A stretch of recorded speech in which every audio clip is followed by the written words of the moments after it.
यहाँ आप आते हो परमात्मा पाने के लिए इस दास के पास, आपको यहाँ कोई उलट सुलट बोल भी जाता है कोई, उसकी परवाह नहीं करनी, जिसने भगवान चाहिए। मान अमान करो क्यों ना कोई, चाहे समाज वाले भी आपका मान अपमान करें। और मम संत शरण जगत जान छोई, यहाँ थोड़ी सी अपने अपने विचारों में भी अंतर होता है। ये परम संत पूर्ण परमात्मा के विचार हैं और वो तुलसीदास के एक व्यवहारिक विचार हैं। लेकिन यहाँ थोड़ा सा लागू होता है कि गृहस्थी के पास कोई भी आता है तो सबसे पहले प्रणाम करे।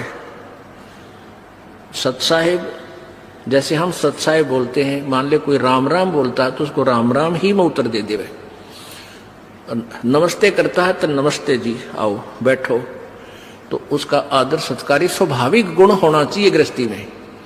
तो ऐसे वो जो कि पहले वाले सभी में ये विद्यमान था।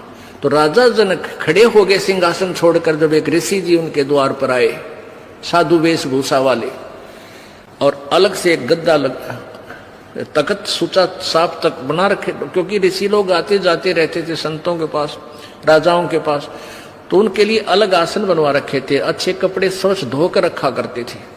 नौकरों को आदेश दिया कि ऋषि जी आगे हैं और उनका आसन लगाओ अलग से, उनका अलग आसन लगवान लागे। ऋषि जी सुखदेव नौकानो नीचे बैठ गया वहीं पर। तो राजा जनक दौड़कर निकट आए, महाराज यहाँ ना बैठो, महाराज मेरा अपमान ना करो, अपमान ना करो, यहाँ बैठो। उन्होंने बोला नहीं मैं यहीं बैठूंगा। तो राजा जनक कहने लगे भाई ऐसी मेरे से क्या गलती होगी, आप रुष्ट हो ऋषि जी? कि नहीं। फिर बैठे बैठे सारी कहानी सुना दी कि मैं आपको गुरु बनाने आया हूं और आज मैं ऊपर नहीं बैठ सकता।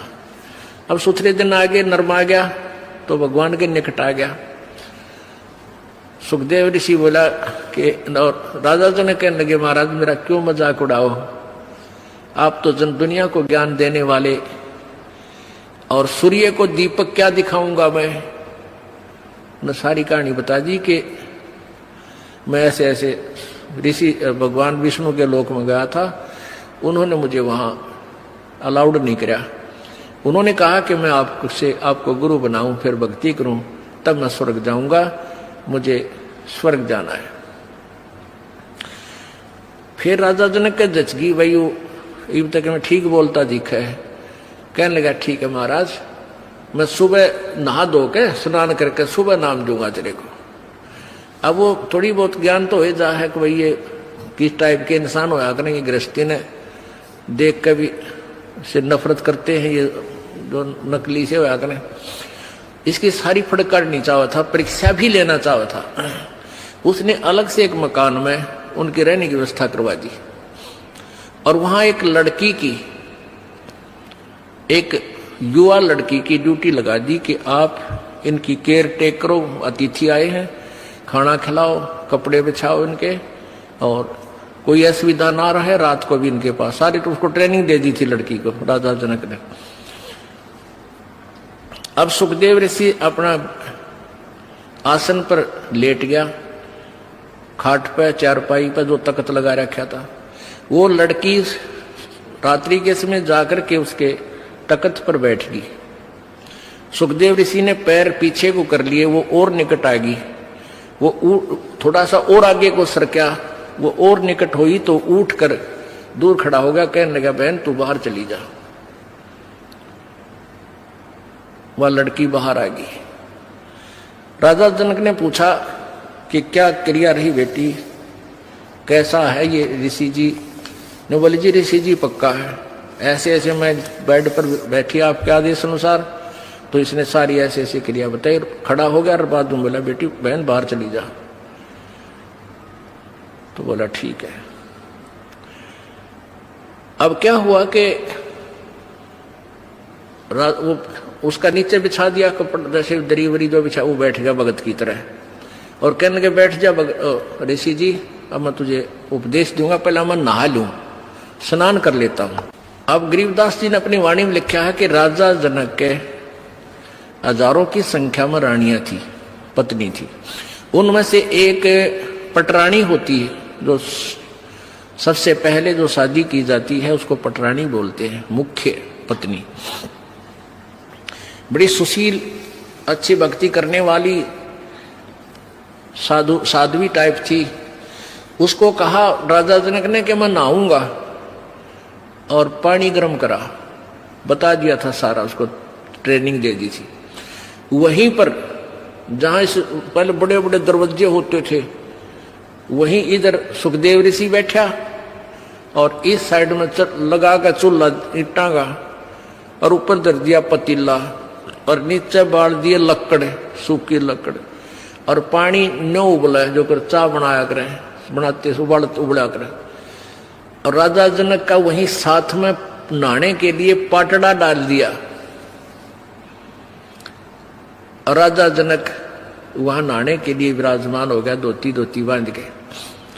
और वो रानी जो पटरानी थी उसकी, वो लोटा भरे उस उबलते जल में थे, चूल्हे वाले पन्नों का पतीला ऊपर रखा है, और राजा जनक की चोटी में घेरा रास गेला नवावे, और वो पानी राजा जनक पर डाल रानी तो, और सुखदेव नो है जलेगा भी हो।